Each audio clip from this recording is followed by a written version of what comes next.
A crowded diner, a pair of desperate men, and a single moment that should have shattered her. But for one waitress, terror was just another Tuesday. What the armed robbers didn't see was the steel in her spine. What the other customers didn't see was the secret she was protecting. But one man saw it all. A reclusive billionaire with a reputation for ruthlessness, he witnessed her extraordinary calm. And what he chose to do next wasn't just an act of kindness, it was a test, an offer, and the beginning of a story so incredible it would captivate the entire world. Stay with us to uncover the truth behind the viral headline. The bell above the door of the Corner Booth Diner chimed a cheerful, tinkling lie. Outside, the city of Boston roared a symphony of screeching tires, distant sirens, and the impatient murmur of 1,000,000 lives colliding. Inside, however, the diner was an oasis of manufactured nostalgia. The scent of stale coffee, frying bacon, and sugar hung thick in the air. Red vinyl booths, cracked and gleaming under the fluorescent lights, offered sanctuary to a motley crew of patrons. In the farthest booth, almost swallowed by the shadows, sat Alistair Finch. To the casual observer, he was just another man in a well-tailored but deliberately understated charcoal suit. His salt and pepper hair was perfectly coiffed, his face a mask of detached neutrality. No one would guess that the Patek Philippe watch on his wrist was worth more than the entire diner building included. Alistair Finch didn't just own buildings, he owned skylines. Finch Enterprises was a titan of private equity and real estate development, a modern empire built on Alistair's uncanny ability to see value where others saw none, and his legendary ruthlessness in acquiring it. He hated these lunches. He came to this diner once a month, a strange ritual he'd started after his wife Isabella passed away. She had loved places like this, places with character, as she'd called it. To Alistair, they were just inefficient businesses with questionable hygiene. But here he sat staring at a plate of congealed eggs, feeling the gnawing emptiness that no amount of success could fill. He was bored. Bored with the sycophants who managed his billions, with the predictable flattery, with the sterile, air-conditioned world he had built for himself. He scanned the diner, his gaze sweeping over the patrons with the cold assessment of a predator. A student hunched over a textbook, a couple arguing in hushed tones, a truck driver devouring a burger, all of them predictable, all of them dull. His eyes landed on the waitress. Her name was Maya Rodriguez, and her world was a universe away from Alistair's. Her uniform, a pale blue dress with a white apron, was impeccably clean, but frayed at the seams, a testament to countless washings. She moved with an economy of motion that spoke of long hours and aching feet. There were faint lavender smudges of exhaustion under her eyes, but her expression was one of unwavering focus. She refilled a coffee cup. Here scribbled an order there. Her mind a whirlwind of calculations. Mrs. Gable's toast needs to be extra crispy. The man in booth 3 is allergic to onions. I have 47 minutes until my shift ends. I need to pick up Ava's prescription. Rent is due Friday. The transmission on the car is making that sound again. Ava. Her 9-year-old sister was the sun around which Maya's universe revolved. A sun that was tragically threatening to burn out. Cystic fibrosis. The diagnosis had been a wrecking ball to their lives 2 years ago, forcing Maya to drop out of her nursing program just 1 semester shy of graduation.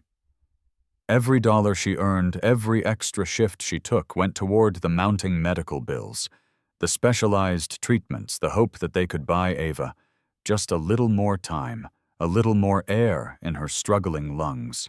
That's why she was here balancing plates and smiling at strangers when she should have been in a hospital wearing scrubs and saving lives. The irony was a bitter pill she swallowed every single day.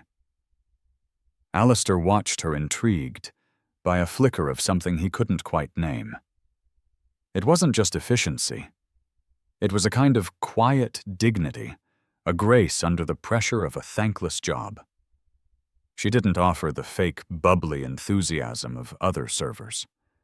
Her smile, when it appeared, was small and genuine, reserved for the elderly woman in booth 2, or the little boy who dropped his fork. He saw her gently calming the arguing couple, her voice low and steady, her presence a small pocket of peace in their private turmoil.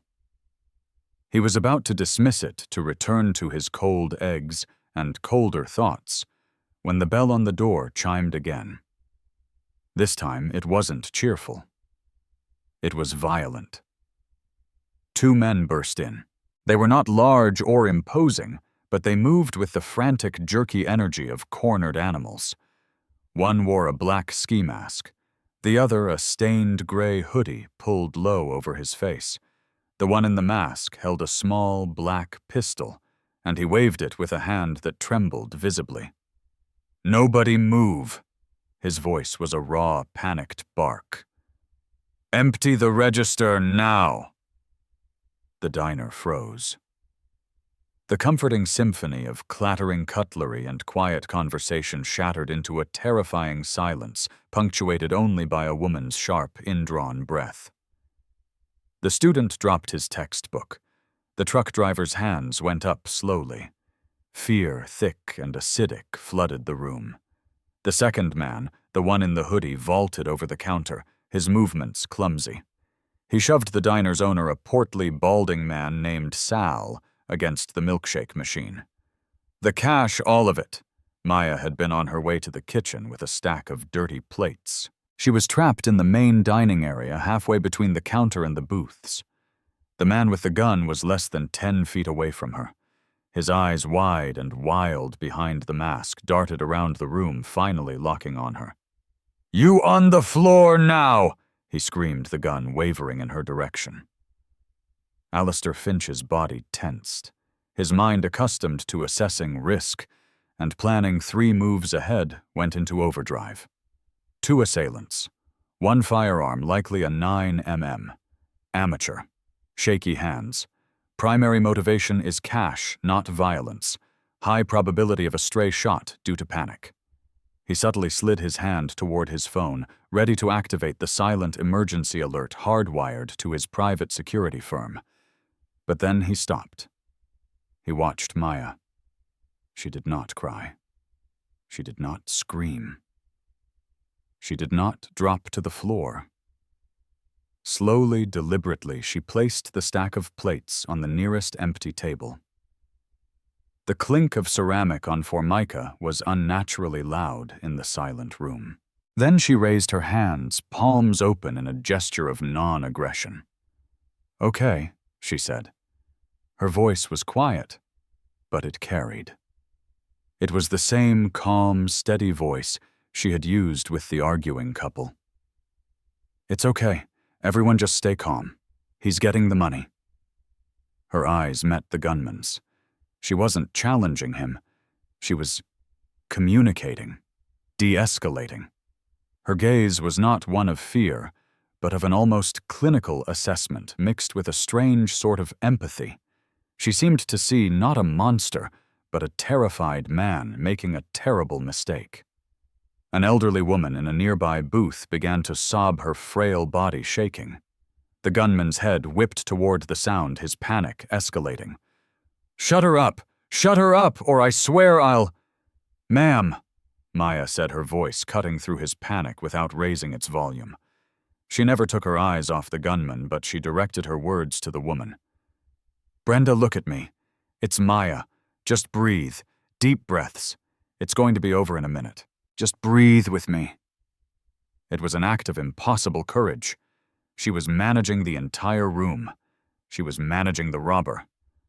At the counter, the man in the hoodie had stuffed a canvas bag with cash and was yanking it free. Let's go," he hissed. The gunman backed toward the door, his weapon still sweeping across the terrified patrons. His eyes met Maya's one time. For a fraction of a second, something flickered across them, confusion, maybe even a sliver of shame, before he turned and fled with his partner into the chaos of the city. The diner erupted. Sobs turned into wails. People rushed to lock the door. Sal, the owner, sank onto a stool, breathing heavily. The air crackled with adrenaline and relief. And through it all, Maya moved. She went first to Brenda, kneeling by her booth, speaking in soft, reassuring tones. She got her a glass of water. She checked on the student, on the arguing couple, on everyone. She was a beacon of calm in the aftermath of the storm. Alistair Finch sat in his shadowy booth, his hand no longer near his phone. He hadn't moved a muscle. He had watched the entire event unfold, not as a potential victim, but as a spectator at the most riveting performance he had ever witnessed. He had seen CEOs crumble under less pressure during a hostile takeover. He had seen politicians stammer and sweat with a single tough question. Yet this waitress earning minimum wage had faced a gun with more composure and tactical grace than any of them. She hadn't been brave in the reckless way of a movie hero. She had been smart. She had controlled the emotional temperature of the room, preventing panic from tipping the robbers into violence. It was an astonishing display of what he valued most, grace under fire. True grit. The police arrived, their sirens a belated announcement of safety. Statements were taken. The chaos slowly subsided into a weary, procedural hum. Maya, her face now pale, and the lavender smudges under her eyes more pronounced, finally resumed her duties. She brought the check to Alistair's table. Her hand trembled slightly now, the reaction she had held at bay finally seeping through. "I'm so sorry about that, sir," she said, her voice a little hoarse. "Your meal is on the house, of course." Alistair looked at her. Truly looked at her for the first time. He saw the frayed uniform, the exhaustion, and the unshakable core of steel beneath it all. He took the check. On the small slip of paper, he wrote nothing. Instead, he reached into his wallet and pulled out a stack of $100 bills. He counted out 20 of them. $2,000. He tucked his business card, a stark white rectangle with nothing but his name and a private number underneath the top bill. He placed the money on the table and stood up.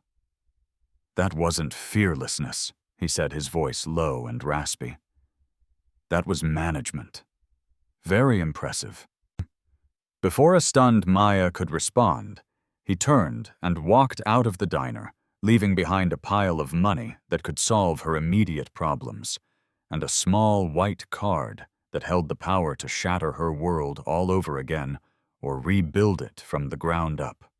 The shrill wail of police sirens faded into the background, replaced by the low hum of shocked whispers and the clinking of Maya's hands as she mechanically cleared tables. Her mind, however, was still frozen on the booth in the far corner. $2,000. The pile of crisp $100 bills sat on the table like a mirage. Next to it, the business card seemed to burn with a quiet intensity. Alistair Finch, Finch Enterprises. A private phone number. Her first instinct was a tidal wave of relief so powerful it almost buckled her knees. $2,000. This was more than a tip, it was a lifeline. It was Ava's next round of expensive medication. It was the specialist copay she'd been dreading. It was a month's rent. It was a single glorious breath of air in a life that felt like a constant state of drowning. Her co-worker, a perpetually stressed-out young woman named Beth, gaped at the money. "Maya, who was that guy? Did he just leave you $2,000? I have no idea," Maya stammered, scooping up the money and the card, her hands trembling. She stuffed it deep into her apron pocket, the crinkle of the bills a secret reassurance against her hip. The rest of the shift was a blur. She gave her statement to a tired-looking detective, her voice still steady as she recounted the events. She noticed details others had missed: the slight limp of the man in the hoodie, the brand name Titan on the sole of his worn-out sneaker, a detail she'd seen as he vaulted the counter. She reported it all with the dispassionate clarity of a trained observer, a remnant of her nursing school days. When she finally clocked out, the city lights felt different. The usual sense of oppressive weight was replaced by a fragile, tentative hope. Back in her small, second-floor apartment, the air thick with the scent of antiseptic and the gentle whir of Ava's nebulizer. The reality of the day came crashing down. Ava was asleep in her bed, her small chest rising and falling in a rhythm Maya monitored with obsessive care. A worn copy of The Little Prince was open on her bedside table. Looking at her sister's peaceful face, the fear Maya had so expertly suppressed in the diner finally clawed its way up her throat. Her hands shook as she counted the money again on her tiny kitchen table, as if expecting it to have vanished. It was real. But so was the card. Alistair Finch. The name sounded vaguely familiar, like a headline she might have glanced at. She pulled out her battered laptop and typed it into the search bar. The results were staggering. Photos of a stern-faced man in front of soaring glass towers. Articles from Forbes, The Wall Street Journal, The Financial Times. "The Midas of Manhattan," one headline called him. "The corporate raider with the velvet hammer," said another. He was a titan, a predator, a recluse known for his brutal efficiency, and a portfolio worth tens of billions. He was the man from the corner booth. Why? Why would a man like that give her $2,000? And more importantly, why the card? It wasn't charity. Men like Alistair Finch didn't do charity. They made investments. Every action had a calculated return. The money felt like bait. The card felt like the hook. For 3 days, the card sat on her kitchen counter, a stark white challenge. She paid for Ava's prescription, paid the rent a week early, and even bought a new top-of-the-line air purifier for her sister's room. The money was a balm, but the card was a splinter in her mind. What did he want? Was this some rich man's perverse game? Was he expecting something else? Her mind, already burdened, churned with suspicion and anxiety. "You should call," Ava said one afternoon, her voice raspy from her treatment. She had found the card while looking for a crayon. "He was nice to you. Maybe he wants to give you more money." Maya looked at her sister's hopeful face. For Ava, the world was still simple. For Maya, it was a minefield of hidden intentions. "It's not that simple, sweetie," she said softly. But what if it was? What if she was letting her own cynicism block a genuine opportunity? She was a nursing student who couldn't afford to finish her degree. She was working a dead-end job. What did she have to lose? Her pride. Pride didn't pay for enzyme replacement therapy. On the 4th day, with a deep breath that did little to calm her racing heart, she dialed the number. She expected a secretary, an automated menu, a gatekeeper. A man's voice answered on the 2nd ring. Finch. It was him. The same low, raspy voice from the diner. No greeting, just his name. A statement. Maya's throat went dry. Hello? Mr. Finch. My name is Maya Rodriguez, from the diner, the other day." There was a pause. She could almost feel him assessing her, even over the phone. "I know who you are, Miss Rodriguez. I've been expecting your call. I was beginning to think my judgment was flawed." "Your judgment?" "I judged you to be decisive. 4 days is not decisive. It's hesitant." Maya bristled. 4 days is practical. I had to ensure the well-being of my family before considering a cryptic offer from a stranger. Another pause longer this time. She thought she might have heard the faintest trace of a smile in his voice when he finally spoke. Fair enough. Finch Enterprises. 1 Finch Plaza, 88th floor. Tomorrow. 9 a.m. Don't be late. The line went dead. No, would you be interested? No, let me tell you about the opportunity. It was a summons. The next morning, Maya stood before a monolith of black glass and steel that seemed to pierce the clouds. Finch Plaza. She wore her only interview outfit, a simple black skirt, and a white blouse she'd spent an hour ironing. It felt woefully inadequate, as men in bespoke suits and women in designer dresses swept past her through the cavernous marble lobby. On the 88th floor, the world went silent. The air was cool and smelled of expensive leather and faintly of lemon. A receptionist with a headset and an unnervingly perfect smile directed her to a set of frosted glass doors. Alistair Finch's office was less an office and more a kingdom. One entire wall was a floor-to-ceiling window, offering a godlike view of the city below. The furniture was sparse and modern, the desk a single massive slab of polished mahogany. Alistair stood by the window, his back to her, looking down at the world he owned. "Miss Rodriguez," he said without turning. "Punctual. A good sign." He turned to face her. In the harsh morning light, he looked older, his face a road map of stress and sleepless nights. "Please sit." She sat on the edge of a leather chair that was probably worth more than her car. "I don't waste time, Miss Rodriguez, so I'll be direct." He began, taking his seat behind the desk. "The $2,000 was a thank you for the entertainment." "The entertainment?"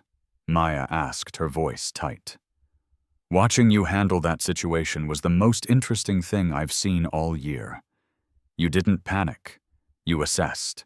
You managed the threat. You managed the victims. You controlled the environment. You have a rare and valuable skill, the ability to remain absolutely clear-headed under extreme duress. I can teach someone financial modeling. I can't teach them that." He leaned forward, his eyes locking onto hers. "I have an opening in my company. It's a new position. Special Projects Coordinator reporting directly to me." Maya was floored. "Special Projects? Coordinator Mr. Finch. With all due respect, I'm a waitress. I have an incomplete nursing degree. I'm not qualified to be a coordinator of anything in a place like this."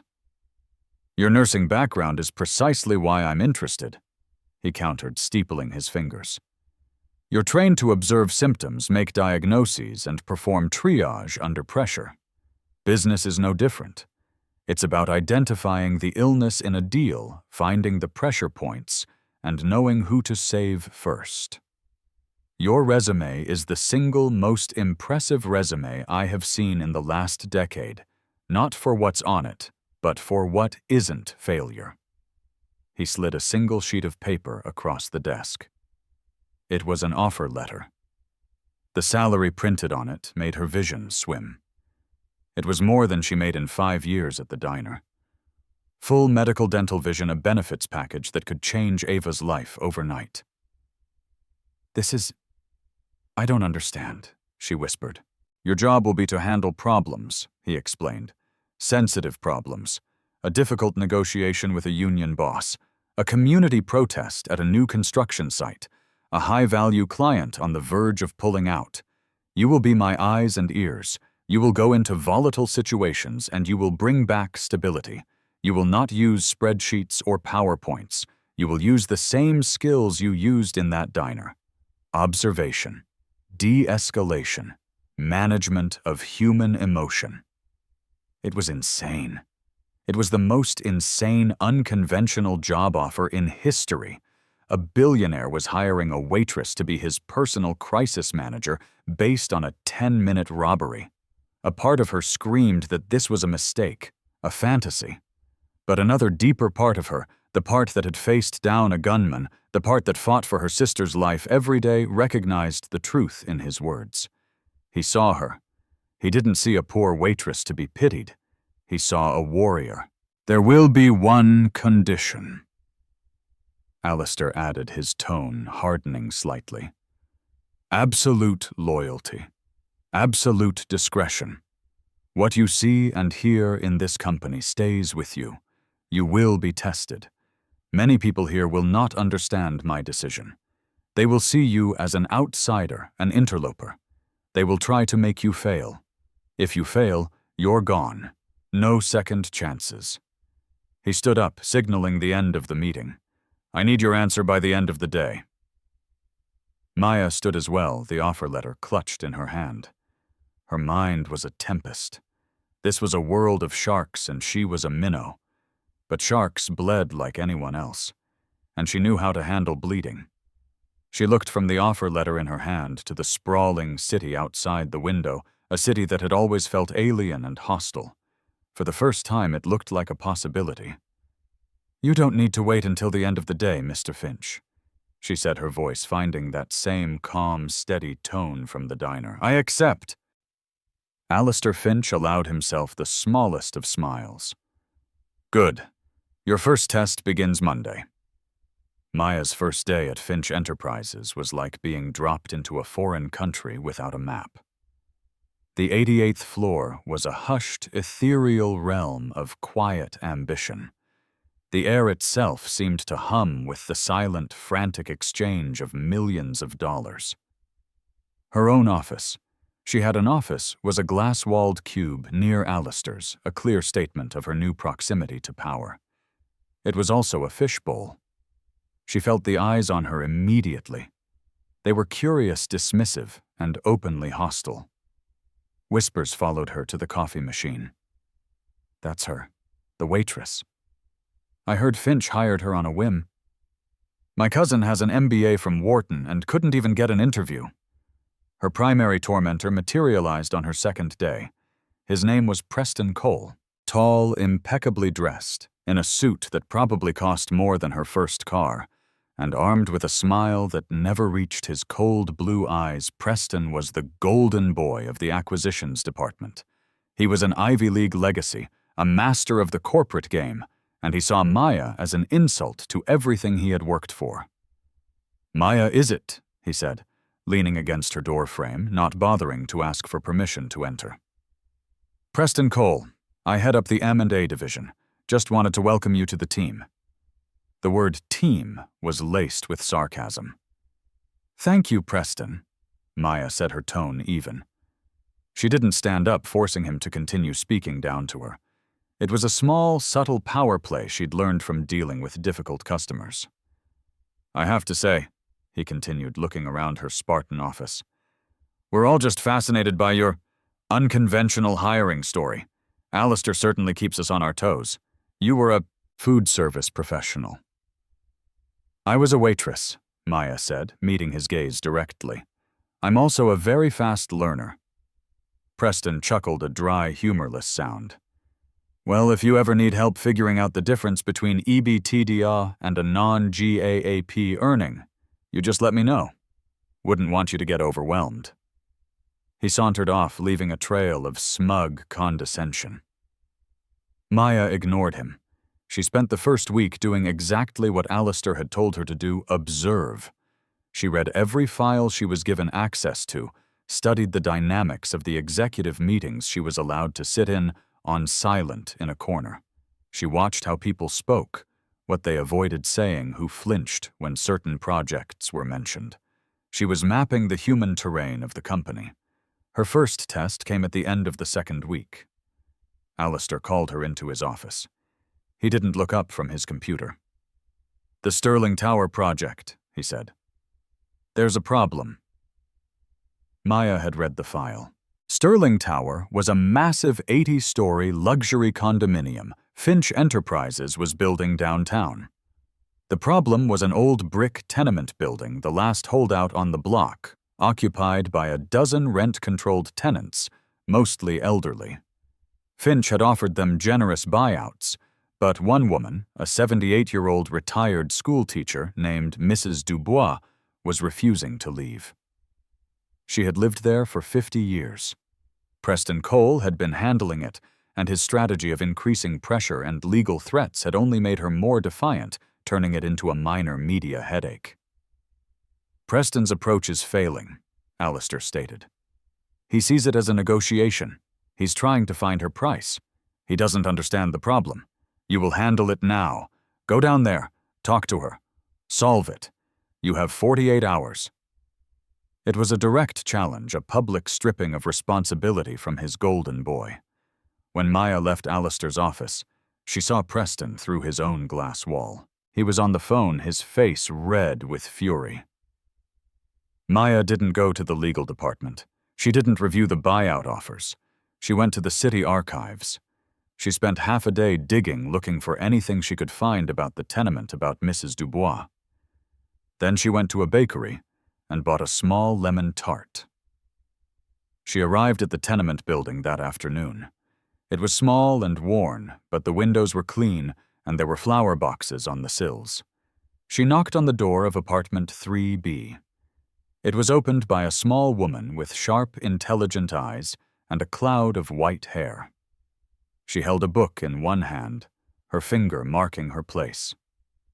"If you're from Finch Enterprises, you can turn right around and leave," Mrs. Dubois said, her voice firm.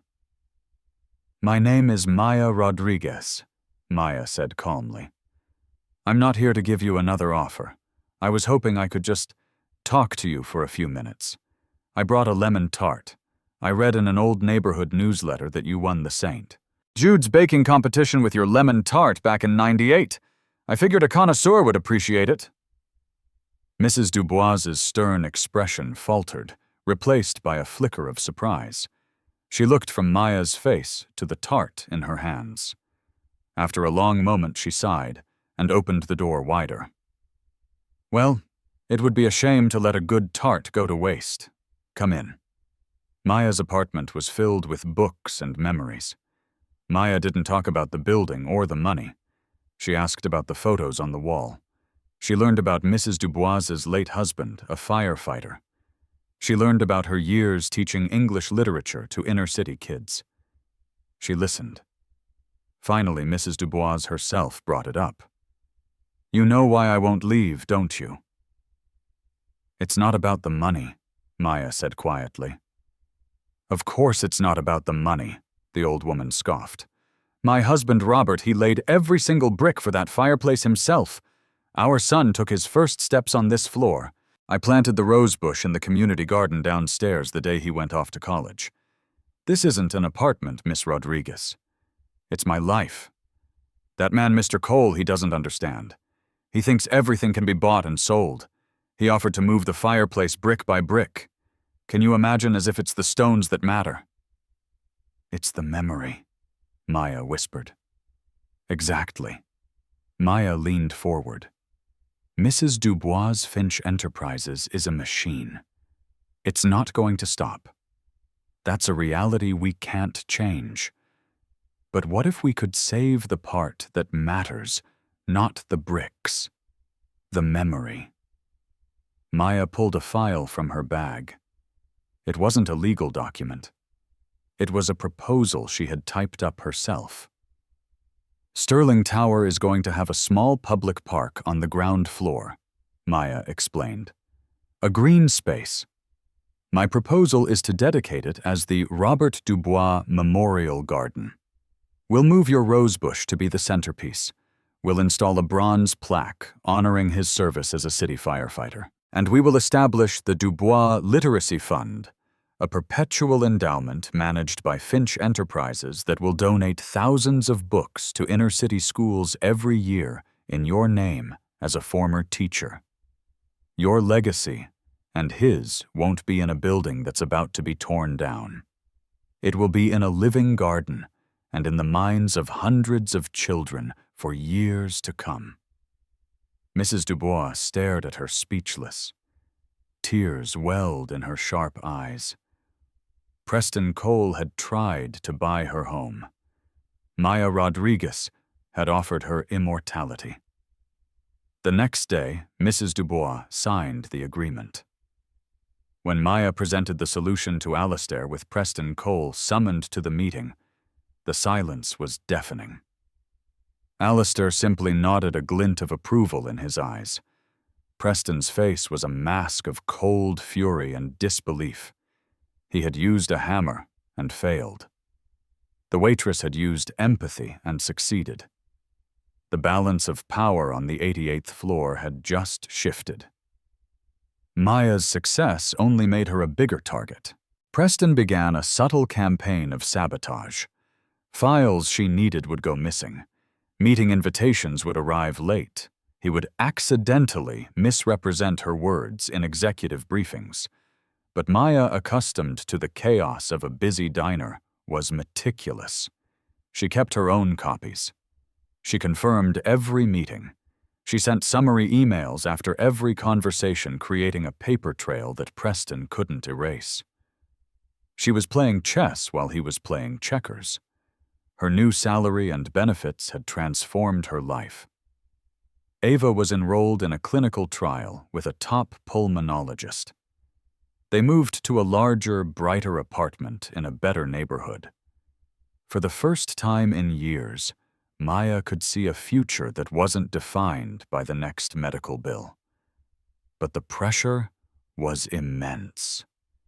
She lived in constant fear of the one test she would fail, the one problem she couldn't solve, which would send her tumbling back down from this glass tower.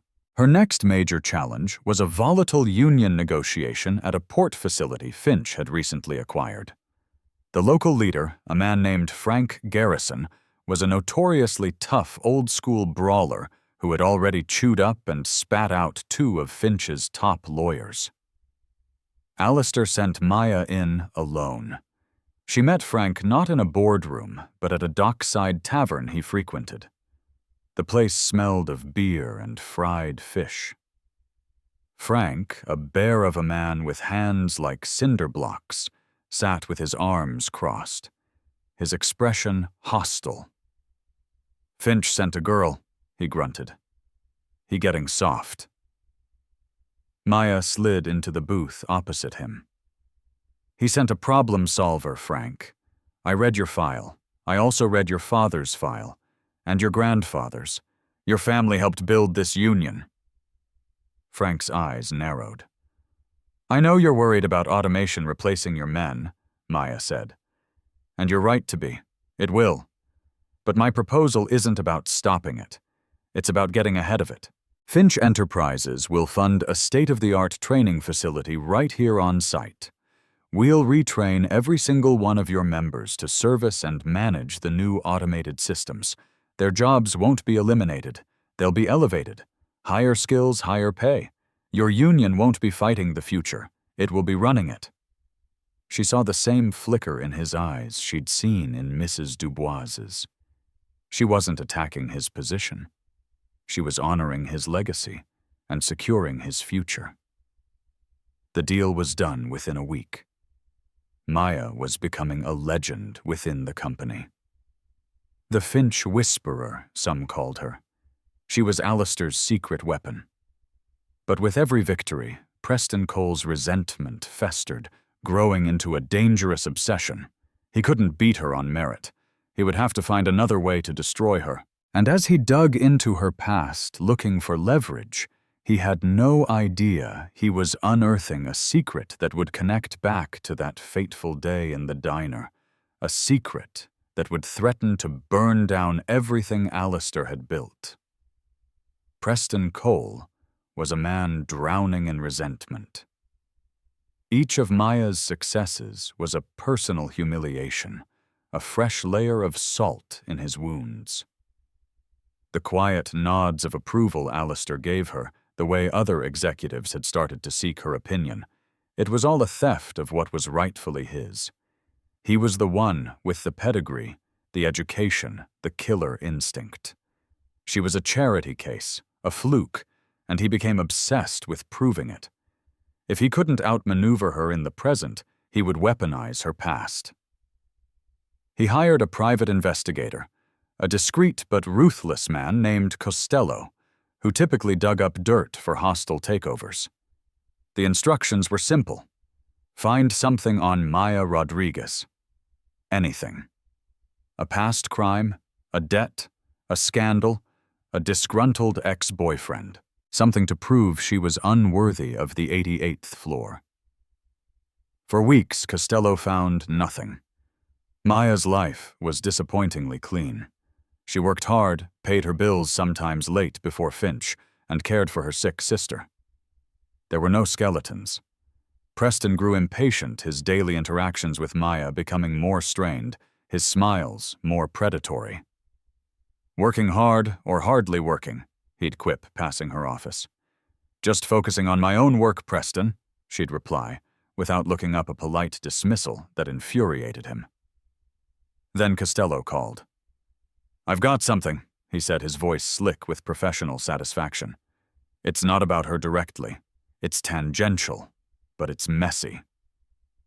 Costello had pulled Maya's complete employment history, her financial records, and cross-referenced them with police reports from her neighborhood. He had gone back to the day that had started it, all the robbery at the Corner Booth Diner. The police had made an arrest a month ago. One of the two robbers had been identified and apprehended after using a marked bill from the robbery at a liquor store. His name was Daniel "Danny" Sullivan, a low-level criminal with a history of petty theft and a recent desperate slide into more serious crime. "So what?" Preston snapped. "She was the victim. How does this help me?" "Patience," Costello purred. "I didn't stop with Danny boy. I pulled his visitor logs from the county jail. He's had one recurring visitor every single week, his older brother." Preston waited, a cold knot tightening in his stomach. He didn't know why, but he felt he was on the precipice of something significant. "The brother's name is Michael Sullivan," Costello continued. "He's a mid-level analyst, works in the risk assessment department for a large downtown firm. Maybe you've heard of it. It's called Finch Enterprises." The line went silent. Preston felt the air leave his lungs. Michael Sullivan, a quiet, forgettable analyst who worked on the 62nd floor, a man Preston barely knew existed, but his brother had held a gun on Maya Rodriguez. "But that's not the best part," Costello said, savoring the moment. "I dug into Michael Sullivan's work log. Guess who he was working under for the last 6 months? Guess which senior executive's projects he was assigned to?" Preston didn't need him to answer. He knew. It was him. Michael Sullivan was one of the dozens of junior analysts who crunched numbers for his acquisition proposals. "I don't see the connection," Preston said, his voice a low growl. But his mind was racing, connecting dots he hadn't even known were there. "Oh, there's a connection," Costello said. 6 weeks before the robbery, Michael Sullivan was flagged by your internal auditors. A small discrepancy in an expense report for the Northwood Logistics deal. You were the supervising exec on that project. The report was kicked up to you. Standard procedure. You signed off on it, clearing him. 2 days later, Michael wired $5,000 to his brother Danny's girlfriend. Looks a lot like you covered for a guy who was skimming, and that guy's brother went on to rob your boss's new favorite employee. It's not a good look, Mr. Cole. Not at all." Preston hung up the phone, his hand trembling. He remembered the Northwood deal. He remembered the flag. It had been a minor issue, a few $1,000s in a multi-million-dollar acquisition. He'd been pushing the deal through on a tight deadline and hadn't wanted any delays or red flags on his record. He'd interviewed Michael Sullivan, who'd seemed pathetic and terrified, babbling about a family emergency. Preston had made a judgment call. He'd buried it signing off on the report to keep the deal moving smoothly and had promptly forgotten all about it. A small act of corner-cutting ambition. But now that small act had metastasized. It tied him, however, indirectly to the very event that had brought Maya into the company. If this came out, Alistair wouldn't see it as a coincidence. He would see it as a catastrophic failure of judgment. A man Preston had covered for had a brother who committed a violent crime that directly involved their company. It was a cancer of liability. His plan to ruin Maya had just backfired in the most spectacular way imaginable. He was the one who was vulnerable. He had to get ahead of it. He had to spin it. Or better yet, he had to bury it deeper. He had to ensure no one else made this connection. Meanwhile, Maya was finding her footing not just as a problem solver, but as a potential leader. Alistair had given her a new, highly sensitive project, vetting a potential non-profit partner for the Finch Foundation, the company's philanthropic arm. It was a project that required deep analysis, not of numbers, but of people and their motivations. The leading candidate was a slick, media-savvy foundation called Future Forward, run by a charismatic CEO. They had a glossy brochure and powerful endorsements. Preston had been championing them for months. Maya, however, felt something was off. Their mission statement was vague, and their financial disclosures, while technically legal, were opaque. She decided to do what she did best, go to the source. She spent a week visiting the community centers Future Forward claimed to support. She spoke to the staff, the volunteers, the people they were supposed to be helping. She found a pattern. The centers were underfunded. The programs described in the brochures were mostly non-existent. Future Forward was a hollow shell, a marketing machine designed to siphon off corporate donation money into massive executive salaries and administrative fees. To confirm her suspicions, she needed access to raw internal financial data that the foundation wouldn't provide willingly. She needed a deep dive, a forensic accounting. That kind of analysis fell under the purview of the risk assessment department, specifically under the team managed by Preston Cole. She sent a formal request through the proper channels requesting the full unredacted financial workups on Future Forward. As part of her due diligence, she also requested the background files on all the analysts who had worked on the initial positive recommendation for the foundation. On a Tuesday afternoon, an electronic file package arrived in her inbox. It contained the Future Forward analysis and the requested personnel files. She opened the personnel folder first, wanting to understand the team that had given this questionable charity a glowing review. She scrolled through the names, headshots and brief bios, and then she froze. One face leaped out at her. Michael Sullivan. She wouldn't have recognized his name. But his face. It was strikingly similar to the man in the gray hoodie from the diner. The same weak chin, the same haunted eyes. The police had shown her a photo lineup weeks ago when they'd arrested his brother. The family resemblance was unmistakable. Her blood ran cold. She clicked open his file. And then she saw the other attachment. His work history. His most recent major project, the Northwood Logistics deal, supervising Executive Preston Cole. And there a note from the internal audit flagged and then cleared. Cleared by Preston. It was all there. A constellation of facts that suddenly snapped into a terrifying picture. Preston, Michael Sullivan, his criminal brother, the robbery. But what did it mean? Was it just a string of horrible coincidences? Or was it something more sinister? Did Preston know he had to have known? He supervised the man he cleared him of financial misconduct just before the robbery. And then another darker thought entered her mind. Preston hated her. He was actively trying to sabotage her.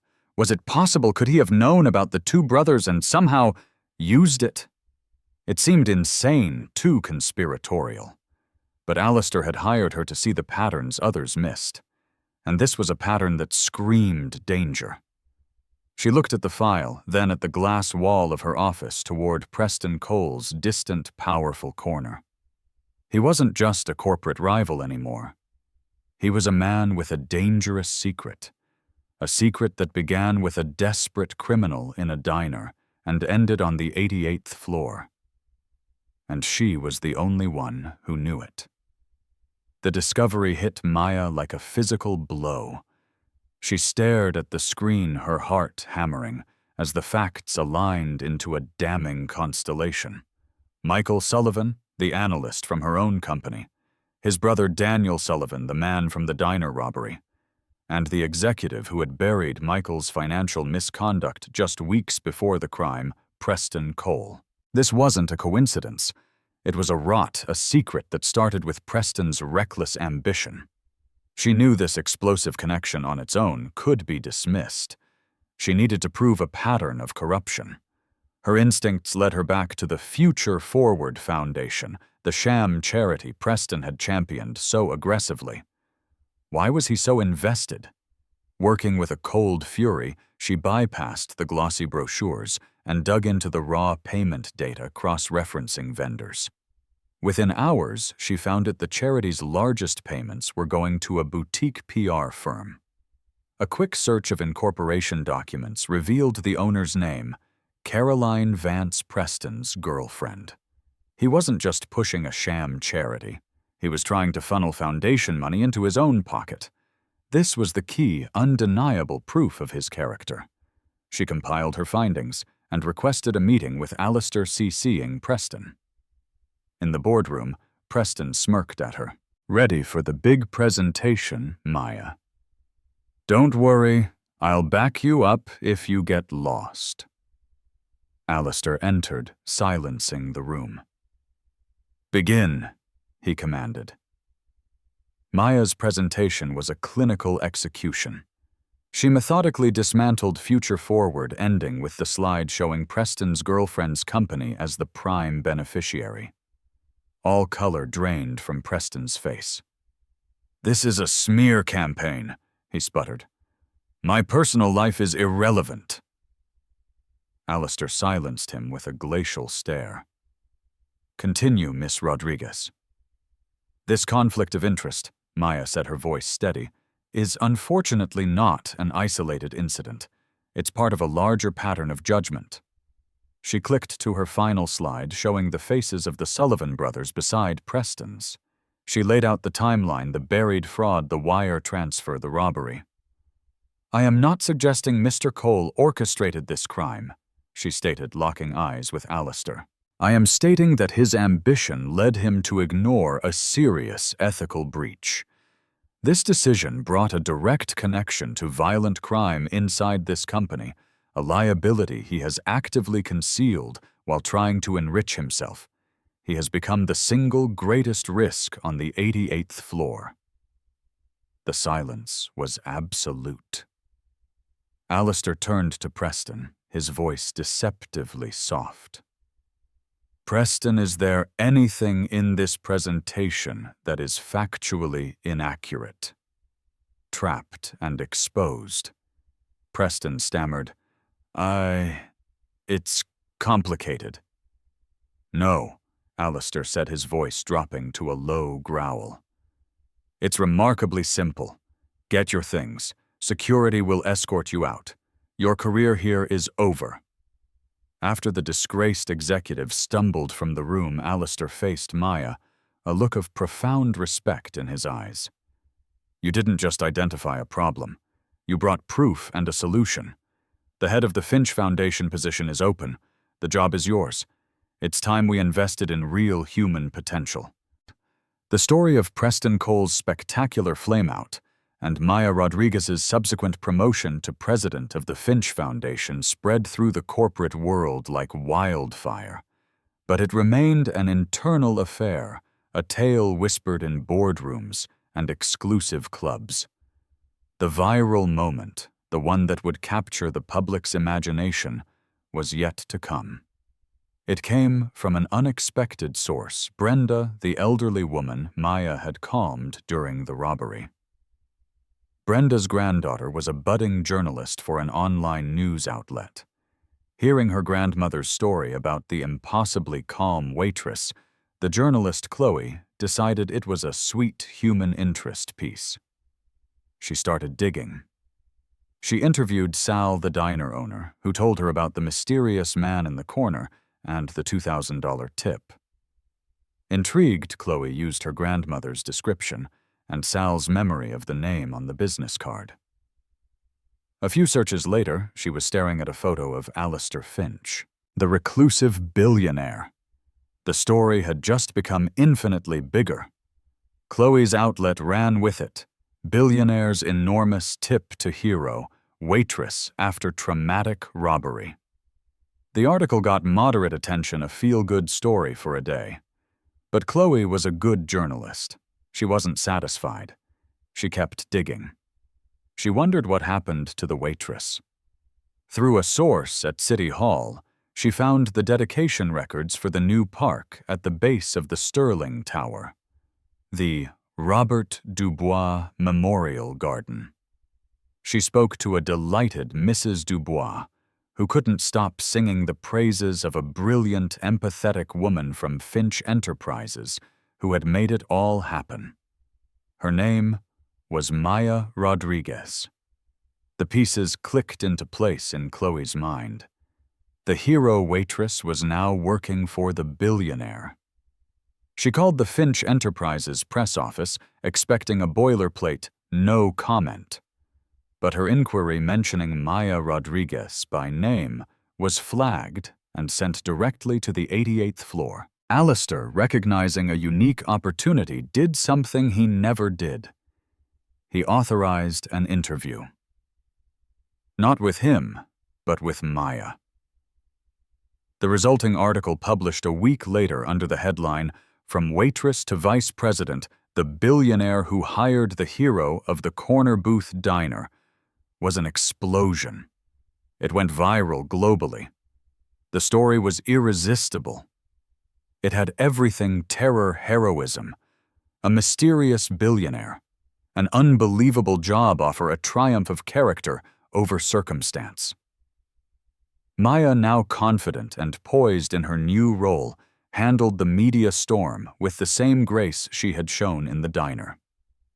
In the interview, she masterfully shifted the focus. "Mr. Finch's offer was extraordinary," she stated, "but he wasn't rewarding me for being a victim.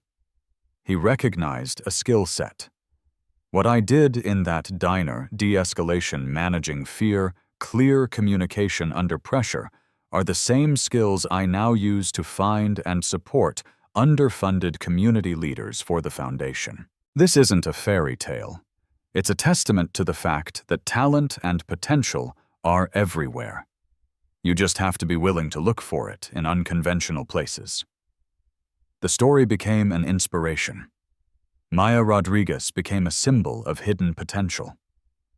Alistair Finch, the ruthless corporate raider, was recast as a visionary who saw value not just in companies, but in people.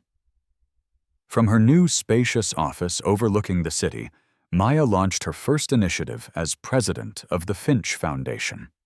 It was called Project Nightingale, a massive scholarship and support fund for students from low-income backgrounds who had to drop out of nursing and other healthcare programs due to family or financial hardship. Her life was unrecognizable from a few months ago. Ava was thriving, her new treatment regimen working wonders. She was a happy, energetic kid who loved visiting Maya's Sky office. Maya finally had the peace of mind she had fought so hard for. She was no longer just saving her own sister. She had the power and resources to save countless others. One evening, Alistair Finch stopped by her office. He looked at the plans for Project Nightingale spread across her desk. "Impressive," he said, his usual gruffness softened. "You're not just running the foundation, you're remaking it." "You taught me to look for the illness in a system," Maya replied with a small smile. The system that lets people with the desire and talent to heal others fall through the cracks is sick. I'm just performing a little triage. Alistair looked out the window at the city lights twinkling below the endless sea of human lives. He had spent his life acquiring things, buildings, companies, wealth. But in hiring Maya Rodriguez, he had made his first and only truly priceless acquisition. He had found someone who could not only manage a crisis, but could build a legacy. The waitress from the corner booth hadn't just changed her own life. She had, in the end, changed his. In the end, this wasn't just a story about a billionaire's generosity or a waitress's luck. It was a story about the incredible, often invisible skills that people forge in the crucible of hardship. Maya Rodriguez's calmness wasn't a superpower. It was a muscle strengthened by years of fighting for her sister's life. Alistair Finch's true genius wasn't just seeing her potential, but understanding that her real-world experience was more valuable than any degree. This story reminds us that the most qualified person for the job might not have the most polished resume, and that true strength is often quietest in the middle of a storm. What do you think? Was Alistair's hiring decision a stroke of genius or a reckless gamble? Let us know your thoughts in the comments below. If you were inspired by Maya's incredible journey, please hit that like button, share this video with someone who needs to hear it, and make sure you subscribe to our channel for more unforgettable true stories. Thank you for watching.